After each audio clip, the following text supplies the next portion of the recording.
안녕하세요. 리타의 볼륨을 높여요입니다. 오늘은 어디서 살 것인가 라는 책 가져왔고요. 그 전에 제가 했던 책들이 이번 주에 좀 이렇게 무거운 게 있어서 오늘은 좀 읽기 쉬운 책을 가져왔어요. 가볍고 좀 수다 떨기 쉬운, 마음 편한 그런 영상입니다. 네.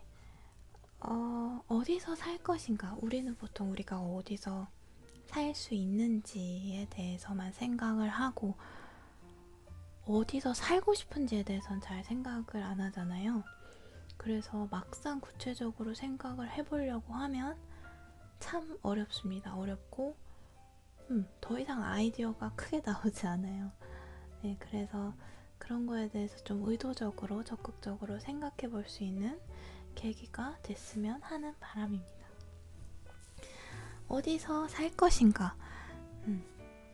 창조는 다른 생각들이 만났을 때 스파크처럼 일어난다. 도시는 그런 우연한 만남을 가능케 하는 공간을 제공한다.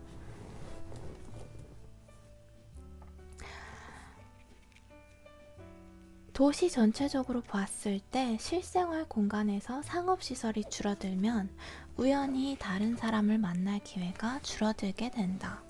이는 도시가 가지고 있는 장점인 다양하고 우연한 만남이 줄어든다는 것을 의미한다. 소통의 단절 현상을 치유하기 위해서 도시 안에서 얼굴을 맞대고 우연히 다른 사람을 만날 수 있는 매력적인 공간이 더욱 많아져야 한다. 미국에서는 스타벅스 가도 카페 가도 그냥 막 얘기를 한다고 하더라고요. 그래서 그게 조금 부러웠어요. 우리나라는 그러니까 새로운 인맥을 만날 수 있는 공간이 되게 한정돼 있어서 사실 이제 대학교 넘어서 직장만 가도 일 말고는 만나기가 참 어렵거든요. 좀 마음을 열고 서로 소통할 수 있는 시스템? 그걸 굉장히 저는 바라는데, 물론 서양과 동양에 다 장단점이 있지만 그런 점은 되게 부럽더라고요. 거리낌 없이 얘기하고 이렇게 받아들이고 하는 거는 좀 부러웠습니다. 네. 그래서 제가 살고 싶은 곳, 만들고 싶은 어떤 공간은 저는 그런 소통할 수 있는 공간, 그러니까 나를 위해서뿐만이 아니라 다른 사람들도 같이 소통할 수 있는 시스템을 갖춘 공간을 저는 되게 만들고 싶다고 생각을 했어요.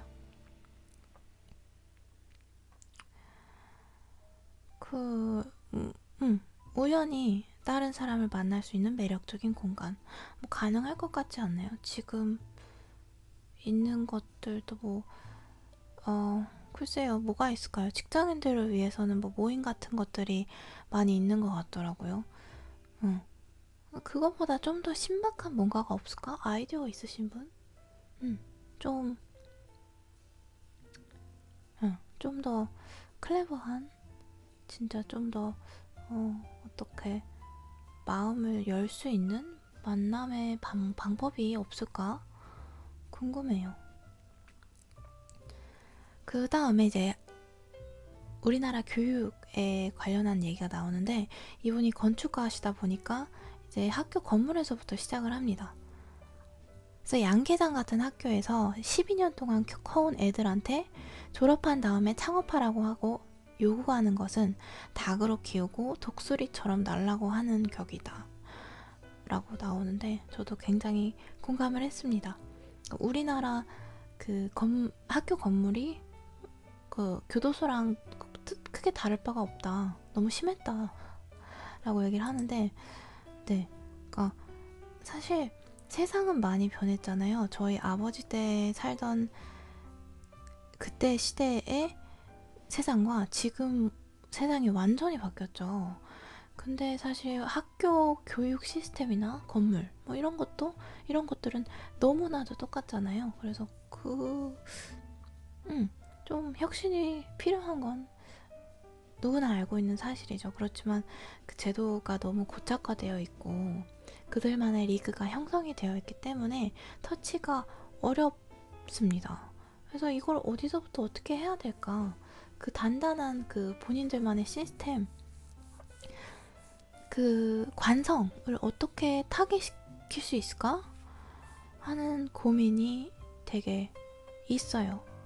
뭐 내가 교육 쪽도 아닌데 뭘 생각하냐 이럴 수 있지만 그거는 누구든지 아이들한테 영향력을 줄 수 있는 거거든요. 어른이기 때문에 내 주변 알고 있는 애 하나에서부터 또 그 이상으로는 우리가 공론화를 시킬 수 있는 힘이 있고 해서 교육에 대해서 되게 많이 생각을 하고 있어요. 이대로는 안 돼. 내가 받은 교육을 똑같이 진짜 하고 싶진 않거든요. 그렇게 비효율적인 교육을 받고 내가 어른이 돼서 스스로를 다시 교육하는 게 너무 오래 걸리고 그 과정이 너무 힘들어. 내가 혼자 하려면 내 인생이 다 지나 있는 거야. 그러니까 사실 어른들이 그걸 좋은 거를 다 먹여주면 좋을 텐데 지금 뭐 사교육이다 뭐다 해서 참 비효율적이죠. 비효율적이고 진짜 쓸모 있는 것들을 너무 안 가르쳐주고 물론 사회에 나가면 다 배웁니다. 근데 그 시간을 버려야 되는 거잖아요. 그 시간을 시행착오를 해야 되고 이미 그 시행착오를 겪은 사람들이 있는데 그걸 효율적으로 교육시켜 줄 수 있는 시스템이 마련이 되지 않아서 그걸 되풀이하고 있다는 건 진짜 안타까운 일이거든요. 그래서 네. 저희 산업혁명 이전에 바이오리듬에 맞춰 살던 사람들이 갑자기 9시까지 출근해야 했다. 당연히 어려웠고 적응이 쉽지 않았다. 결석과 조퇴가 허다했다. 그래서 9시까지 공장에 출근하는 사람을 길러내기 위해 어려서부터 교육할 필요가 생겼다. 이렇게 만들어진 거가 초등학교다. 라고 얘기를 하죠. 그러니까 초등학교에서 많은 거를 배우지만 가장 중요한 건 9시까지 학교에 오는 거잖아요.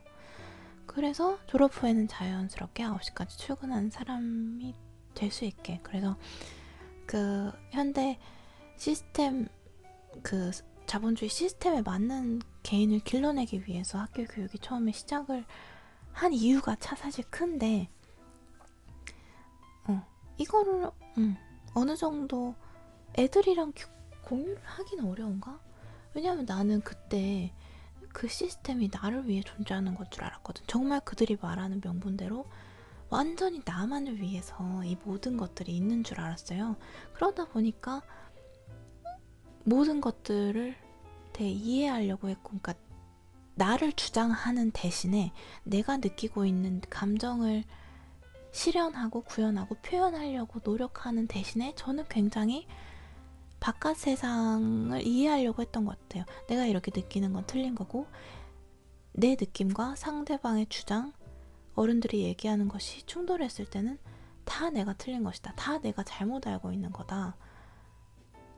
내가 뭔가를 모르고 있고 나의 이런 마음은 빨리 버려야 되는 거다라고 계속 이해를 했거든요. 왜냐면 이 모든 시스템이 나를 위해서 갖춰져 있다고 생각을 했거든. 그러니까 순진하게 믿은 거죠. 어른들의 말들과 그런 교육 시스템에 대한 교육에 대한 무한 신뢰. 그러니까 그거를 모르는 애들도 있어요. 물론 처음부터 어렸을 때부터 그거를 깨닫고 본인의 살 길을 잘 찾아가는 아이들도 있지만 저 같은 경우는 굉장히 오래 걸렸기 때문에 그래서 그런 아쉬움이 있죠. 그러니까 그거라도 말을 해줬으면 결국 인생은 혼자 사는 것이다. 사람들이 말하는 것과 뒤에 생각하는 것은 다르다라는 것만 이해하고 있었어도 정말 많은 것들이 도움이 됐을 것 같았는데 사실 안타깝죠. 그런 걸 안 가르쳐 주니까. 아무리 혼자 사는 세상이라고 해도 그런 것들을 이제 가르쳐 줄 수 있으면 정말 좋을 텐데 어렸을 때 얼마나 더 많은 가치들을 빨리 생산할 수 있는 길로 걸어갈 수 있겠어요. 그래서 지식은 책에서 배우고 지혜는 자연에서 배운다. 우리 아이들의 삶 속에는 변화하는 환경인 자연이 없기 때문에 이들은 본능적으로 그런 환경과 공간을 찾을 수밖에 없다. 우리가 아이들을 실내 공간에 가두다 보니 그들이 갈 수 있는 공간은 게임 같은 사이버 공간밖에 없는 것이다. 특히 남학생들, 그러니까 사냥하고 싶어하는 그런 남학생들이 그런 경향을 많이 띈다.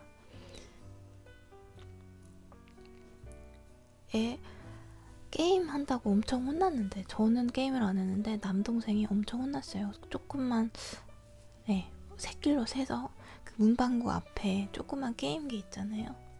지금 노트북만한 그 게임기 있잖아요.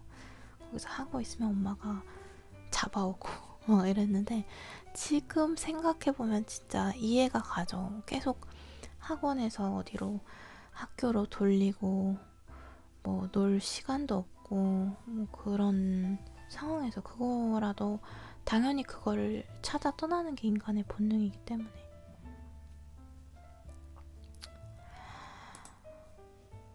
학원은 고객인 학부모들과 공조하여 전방위로 학생을 감시한다. 요새는 애들이 학원에 5분만 늦어도 학부모에게 문자가 도착한다. 그래서 그게 너무 힘들다는 얘기입니다. 저희 때부터도 그랬어요. 그게 벌써 15년 전, 뭐 20년 전? 이런데 문자, 그러니까 카드, 출근하듯이 카드 찍으면 엄마한테 문자 가고 그랬거든요. 그래서 이런 걸 보면 참 아이들이 그 권력의 최하위에 있기 때문에 굉장히 본인의 기본적인 욕구도 보장을 받지 못하고 침해를 받고 있구나라는 걸 저는 굉장히 많이 느끼거든요. 그러니까 보호라는 이름 아래 많은 것들이 참 많이 포함이 되어 있다라고 생각을 해요. 부당한 것들도 보호받아야 되는 입장이기 때문에 어느 정도는 어쩔 수 없는 것이라고 해도 그거를 겪으면서 제가 느꼈던 고통이 있기 때문에 부당한 건지도 모르고, 부당한 건지 차라리 알았으면 오히려 제가 균형을 잡고 그래도 보호받는 거에 대한 긍정적인 면을 생각을 할 수 있었을 텐데 그거를 참 몰랐던 것 같아요.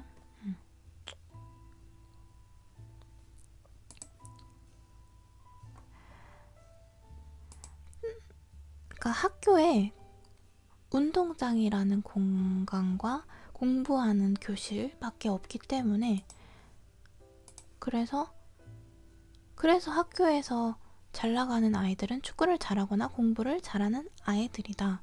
이유는 단순하다. 학교에 그 두 가지 공간밖에 없으니까. 이 둘을 못하는 아이들은 12년 동안 지옥 같은 학교를 다니는 것이다.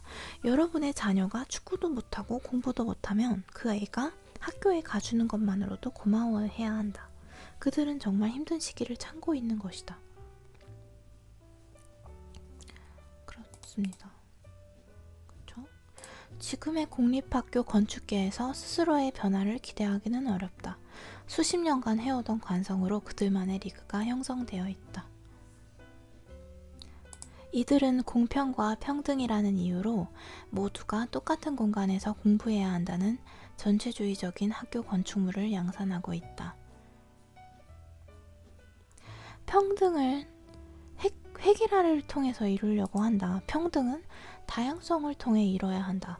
만약에 내가 5,000원짜리 맥도날드 먹는데 너가 10,000원짜리 수제 햄버거를 먹으면 나는 기분이 나쁠 거다. 우리 둘 다 똑같은 크기와 종류의 음식을 먹는데 가격만 다르니까.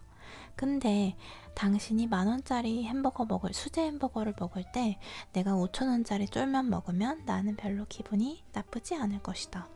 각기 다른 두 종류의 음식이 모두 나름의 가치가 있기 때문이다. 이처럼 다양성은 행복의 가능성을 높인다. 똑같은 옷을 입고 똑같은 밥을 먹고 똑같은 학교 건물에서 공부한다고 평등한 세상은 아니다. 그런 세상은 북한 같은 전체주의 세상이다.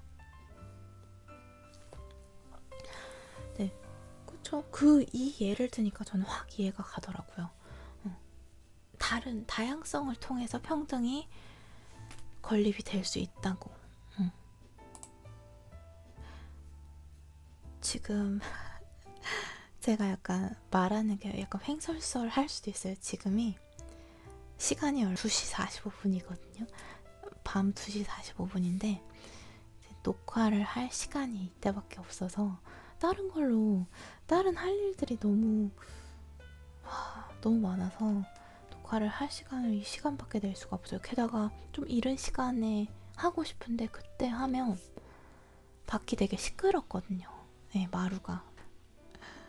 이렇게 늦은 시간에 녹화를 하고 있다는 것을 알고 계시면 좋겠어요. 왜냐면 조금 그렇지 않나? 내가 새벽에 듣고 있는데 나도 새벽에 녹화하고 있으면 조금 더 동질감이 느껴지잖아요. 그래서 네, 약간 해롱해롱 하긴 하지만 네, 이해를 해주세요.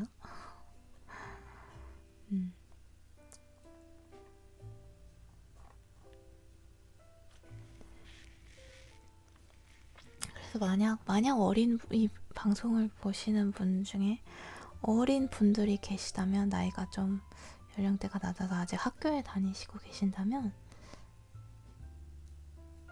힘든 뭐 학교 생활이나 여러 가지에서 힘든 것들이 있을 때 내가 문제가 아니라 이 시스템이 문제다라고 생각을 하세요. 그렇게 하셔도 됩니다. 대부분은 그렇습니다. 그게 사실입니다. 그거를 아셨으면 좋겠어요. 나는 엄청 멋지고 완벽한 사람인데 시스템이 뭐 같아서 지금 내가 이걸 겪고 있다 라고 아셨으면 좋겠어요.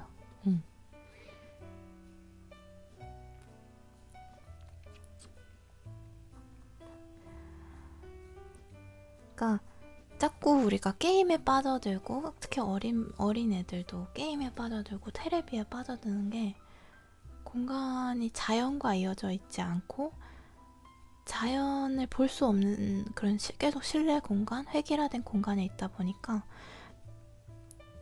변화하는 것을 계속 우리는 찾아 헤매는 거예요. 그러니까 테레비로 가고 게임으로 가는 거죠.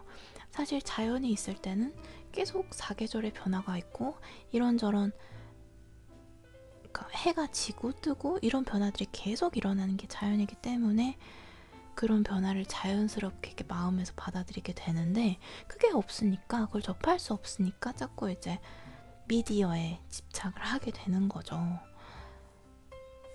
요새 그런 경향이 있다고 하고 있습니다. 이 건축가 분들은. 그래서 이제 자연과 닿을 수 있는 건축물을 연구를 하시고 있는데, 적어도 빌딩을 지을 거라면, 예를 들면 이런 팁, 적어도 빌딩을 지을 거라면 계단실을 바깥이랑 오픈을 하면, 겨울엔 좀 춥겠지만 굉장히 이렇게 오픈된 느낌을 가질 수 있다. 적은 노력으로 계단실이라도 오픈하면 그쪽에서 사람들이 이렇게 바람을 쐴 수 있고 나가서 얘기할 수 있고, 그런 좀 오픈된 공간.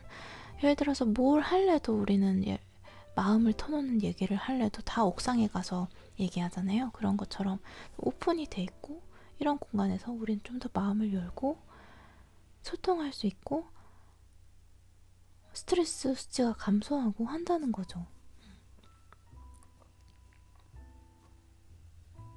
마당이 주는 자연의 변화가 내 해석이 필요한 요리하기 전의 재료라면 TV 속의 이야기는 가공식품과도 같다. 가공식품이 없으면 내가 요리할 가능성이 없어진다. 우리에게 밀가루와 버터가 주어지면 각기 다른 빵을 만들지만 만들어진 빵이 주어지면 먹고 살만 친다. 지금 우리의 주거 공간은 인스턴트 식품 같다. 그래서 애플의 차고 그러니까 실리콘밸리의 상징이 되는 그 기업들이 처음 시작한 차고들의 사진이 나오면서, 이런 저층형, 층이 낮은 공간, 그런 공간에 있어야 자연과 더 밀착될 수 있고 접근성이 높아지고 하기 때문에 좋고, 일단 그리고 그런 여유 공간이 있어야지 뭔가를 해볼 수 있다는 거죠. 사람이 천장이 높은 집에 공간에 있을 때 창의력이 확실히 더 높아진다고 하거든요. 그거는 모든 공간이 다 기능이 있고 너무 효율적으로 다 짜여 있는 딱 맞춰진 공간에 있을 때는 생각의 여유 공간도 마찬가지로 없어지고 모든 것이 그냥 내가 부여한 기능대로만 흘러간다는 거죠. 그래서 언제나 여유의 것, 노는 시간, 여유 공간, 이런 것들이 창의성이 출현할 수 있는 그런 공간이자 매개체라고 얘기를 하고 있습니다.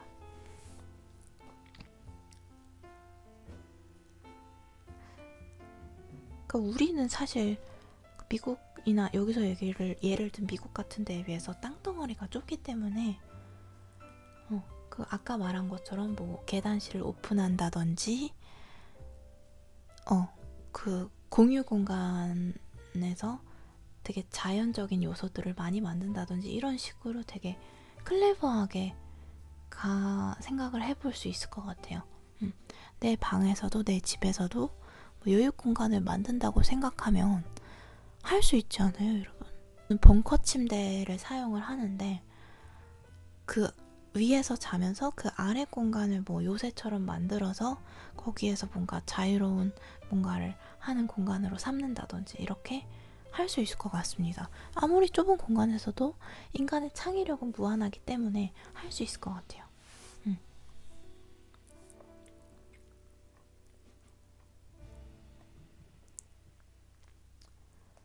그래서 이 공간 건축에 대한 고민을 저도 계속 하고 있는데 어느 곳에 어떤 공간에서 살고 싶지? 내가 돈을 엄청나게 많이 갖고 아무런 한계가 없게 된다면 나는 어디서 살고 싶은 거지?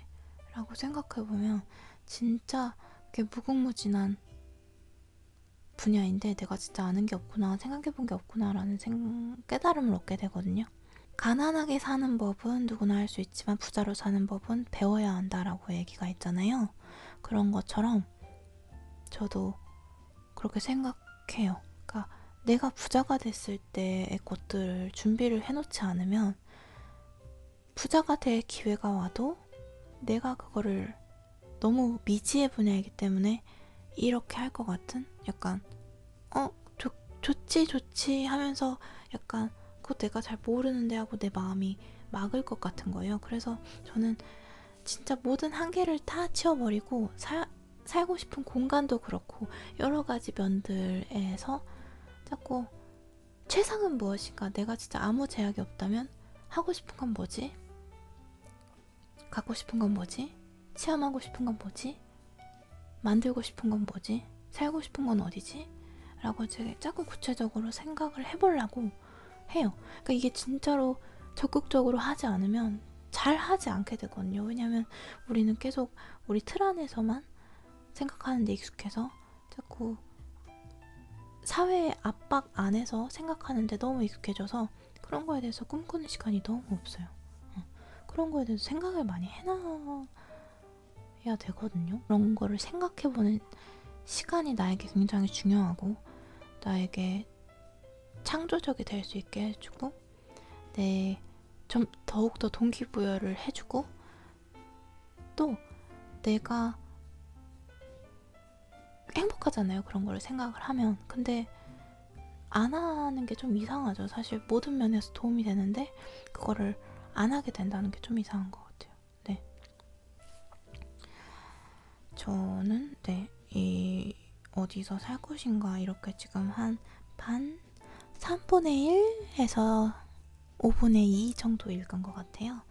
더 좋은 얘기가 나오면 다시 전달을 드릴게요. 좋은 하루 되시고 좋은 밤 되시고 저는 여기까지 하고 퇴장하도록 하겠습니다. 네, 안녕히 계세요.